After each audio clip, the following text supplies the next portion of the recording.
গুঁড়োর গোস আর কাঁঠাল খায়া এখন বর্তমানে বাংলাদেশের মেডিকেল ও ফার্মেসির মধ্যে শুধু রোগী আর রোগী।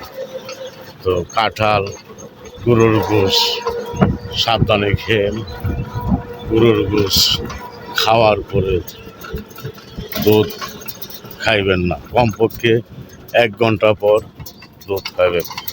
আর যার নেশা আছে খাওয়ার 1 থেকে 1.5 ঘন্টা পর চা খাইবেন গরুর দুধ খায়া।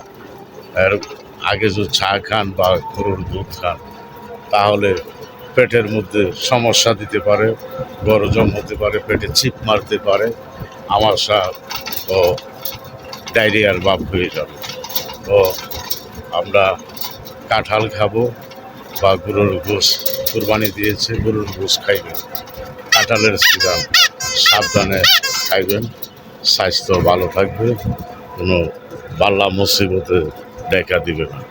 সবাইকে অনুরোধ করে বলছি সাবধানে চলবেন, স্বাস্থ্য ভালো রাখুন, দেশের জন্য ভালো, স্বাস্থ্যের জন্য ভালো হিসাব করে খেলে দেশেরও উন্নত হবে। মেডিকেল ও বিভিন্নখানে দৌড়তে হবে না। আর জনগণের উদ্দেশ্যে বলছি আপনারা কাঁঠাল গরুর গোস সাবধানে খাবেন।